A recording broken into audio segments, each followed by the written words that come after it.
வாங்க இன்னைக்கு நாம டாடா மோட்டார்ஸ் பத்தி கொஞ்சம் ஆழமா பார்க்கலாம். இந்தியாவோட இந்த மிகப்பெரிய ஆட்டோமொபைல் கம்பெனி தங்களையே முழுசா மாத்திக்கிட்டு இருக்கு. சொல்லப்போனா இது அவங்க எதிர்காலத்து மேல கட்டுற ஒரு மிகப்பெரிய பந்தயம். அது என்ன பந்தயம், அதுல ஜெயிக்க என்ன பண்றாங்கன்னு விரிவா பார்ப்போம். சரி, நாம எதை பத்தி எல்லாம் பார்க்க போறோம்னா, டாடா கம்பெனியோட இந்த புது பரிமாணம், அவங்களோட எலக்ட்ரிக் வாகன பிளான், வண்டிகளை எப்படி சாஃப்ட்வேர் மூலியமா உருவாக்குறாங்க, அதுக்கு தேவையான பொருட்களை எப்படி தயாரிக்கிறாங்க, அவங்களுக்கு முன்னாடி இருக்கிற சவால்கள் என்ன, கடைசியா இந்த பெரிய பந்தயத்தோட முடிவு எப்படி இருக்கலான்னு பார்க்கலாம். முதல்ல டாடா மோட்டார்ஸை நாம சரியா புரிஞ்சுக்கணும். ஏன்னா இது ஒரே கம்பெனி மாதிரி தெரிஞ்சாலும் இதுக்குள்ள ரெண்டு தனித்தனி உலகங்கள் இயங்கிட்டு இருக்கு. ஒன்னு இந்தியாவுக்கு, இன்னொன்னு இந்த முழு உலகத்துக்கும். இங்க பாருங்க, ஒரு பக்கம் நம்ம இந்திய ரோடுகள்ல ஆதிக்கம் செலுத்துற நடுத்தர வர்க்க மக்களுக்கான கார்களை தயாரிக்கிற டாடா மோட்டார்ஸ், இன்னொரு பக்கம் உலகமே திரும்பி பார்க்குற ஒரு luxury brand Jaguar land rover. இந்த ரெண்டு அடையாளத்தையும் ஒரே நேரத்துல நிர்வகிக்கிறது தான் டாடாவுக்கு முன்னாடி இருக்கிற முதல் பெரிய சவால். இந்த இரட்டை சவாலை சமாளிக்க டாடா கிட்ட ஒரு 3 அம்ச திட்டம் இருக்கு. ஒன்னு எலக்ட்ரிக் வாகனங்கள், 2வது டிஜிட்டல் தொழில்நுட்பம், 3வது தற்சார்பு உற்பத்தி. இந்த 3 தான் அவங்களோட எதிர்காலத்தை தீர்மானிக்க போகுது. வாங்க இது ஒன்னொன்னையும் உள்ள போய் பார்க்கலாம். அடுத்து அவங்களோட எலக்ட்ரிக் வாகன திட்டம். டாடாவோட எதிர்காலத்துல எலக்ட்ரிக் வண்டிகள் சும்மா ஒரு ஆப்ஷன் கிடையாது. அதுதான் அவங்களோட முழு இலக்கு. அந்த இலக்கை அடைய அவங்க என்ன பாதையில போறாங்க? இங்க தான் டாடா ரொம்ப புத்திசாலித்தனமா செயல்படுது. அவங்க 2 வழியில போறாங்க. தற்போதைக்கு கர்வ் மாதிரி மாடல்கள் மூலமா ஏற்கனவே இருக்கிற பெட்ரோல் கார் பிளாட்ஃபார்ம்லயே சின்ன சின்ன மாற்றங்கள் செஞ்சு எலக்ட்ரிக் கார்களை வேகமா சந்தைக்கு கொண்டு வராங்க. ஆனா அவங்களோட உண்மையான எதிர்காலம் அவின்யா மாதிரி முழுக்க முழுக்க ஈவிக்காகவே வடிவமைக்கப்பட்ட அடுத்த தலைமுறை வாகனங்கள்ல தான் இருக்கு. இந்த மாற்றத்துக்காக அவங்க எவ்ளோ செலவு பண்றாங்கன்னு கேட்டா நீங்க அசந்துடுவீங்க. அடுத்த 5 வருஷத்துல அவங்களோட லக்ஸரி பிராண்டான JLRல மட்டும் கிட்டத்தட்ட $19 பில்லியன் முதலீடு செய்ய போறாங்க. இது அவங்க எதிர்காலத்து மேல வச்சிருக்கிற நம்பிக்கையை காட்டுது. அடுத்ததா மென்பொருள். இனிமே காருங்கிறது வெறும் இன்ஜினும் இரும்பும் சேர்ந்த ஒரு மெஷின் கிடையாது. டாடாவை பொறுத்த வரைக்கும் எதிர்கால காருங்கிறது 4 சக்கர வச்ச ஒரு சூப்பர் கம்ப்யூட்டர். அவங்களோட இந்த அணுகுமுறை ரொம்பவே தனித்துவமானது. அதாவது குழப்பத்துக்கேற்ப சரி செய்யறது. வெளிநாட்டு டெக்னாலஜியை அப்படியே காப்பி பண்ணாம நம்ம இந்தியாவோட கணிக்கவே முடியாத டிராஃபிக்கு, ரோடு கண்டிஷனுக்கு ஏத்த மாதிரி அவங்களோட அட்வான்ஸ்டு டிரைவர் அசிஸ்டன்ட் சிஸ்டமை உருவாக்குறாங்க. இது ரொம்ப முக்கியமான ஒரு விஷயம்.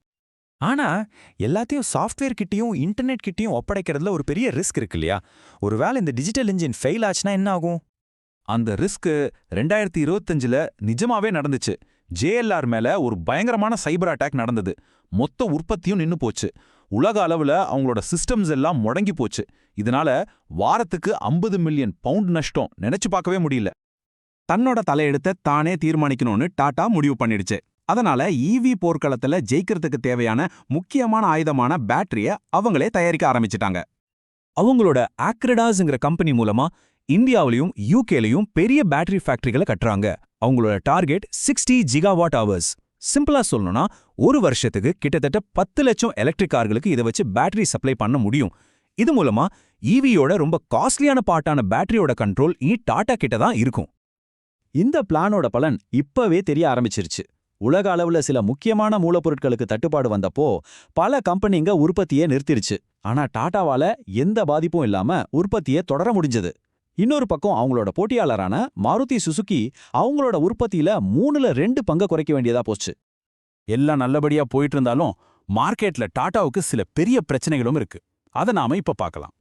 அதுல ஒரு பெரிய தலைவலி போட்டியாளர்கள் பயன்படுத்துற பேட்டரி ஆஸ் எ சர்வீஸ் அப்படிங்கிற ஒரு புது பிசினஸ் மாடல். இதுல என்ன பண்றாங்கன்னா, நீங்க காரை மட்டும் வாங்கினா போதும், பேட்டரிக்கு மாசம் மாசம் வாடகை மாதிரி கட்டிக்கலாம். இதனால காரோட ஆரம்ப விலை பயங்கரமா குறைஞ்சிடுது.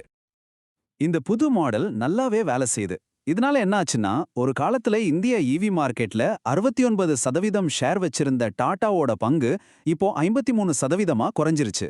அதே நேரம் JSW, MG மாதிரி கம்பெனிகளோட மார்க்கெட் ஷேர் வேகமா ஏறிட்டு இருக்கு. மார்க்கெட் ஷேர்ல அடி வாங்கினா அது கம்பெனியோட கணக்கு வழக்கிலையும் எதிரொலிக்கும் இல்லையா? அதான் நடந்திருக்கு. 2026 நிதியாண்டோட முதல் காலாண்டுல அவங்களோட வருமானம், லாபம் ரெண்டுமே போன வருஷத்தை விட குறைஞ்சிருக்கு. குறிப்பா சொல்லணும்னா அவங்களோட நிகர லாபம் போன வருஷத்தோட ஒப்பிடும்போது 62% விழுந்திருக்கு. இது ஒரு பெரிய சரிவு. கம்பெனி எவ்வளோ பெரிய அழுத்தத்துல இருக்குங்கிறத இது தெளிவா காட்டுது. சோ இதெல்லாம் வச்சு பார்க்கும்போது நமக்கு என்ன தெரியுது? டாடா எதிர்காலத்து மேல ஒரு பெரிய பந்தயம் கட்டுது. இதுல ரிஸ்க் ரொம்ப அதிகம். ஆனா ஜெயிச்சா கிடைக்கிற பலனும் ரொம்ப அதிகம். அப்போ அவங்க ஜெயிக்கணும்னா என்ன பண்ணணும்? வெறும் டெக்னாலஜியை மட்டும் நம்பினா பத்தாது. பேட்டரி ஆஸ் அ சர்வீஸ் மாதிரி புது பிசினஸ் மாடல்களை கொண்டு வரணும். சைபர் செக்யூரிட்டில இன்னும் அதிகமா முதலீடு பண்ணணும். அப்புறம் அவங்களோட நீண்டகால திட்டங்களை கொஞ்சம் கூட பிசுகாம செயல்படுத்தணும். முதலீட்டாளர்களும் இது ஒரு ஹை ரிஸ்க் ஹை ரிவார்ட் கேமுங்கிறத புரிஞ்சுக்கணும். கேட்டதற்கு நன்றி. டாடா மோட்டார்ஸ் மற்றும் அதன் எதிர்காலம் பற்றி உங்கள் பார்வை என்ன என்பதை எங்களுக்கு கமெண்டில் தெரியப்படுத்துங்கள்.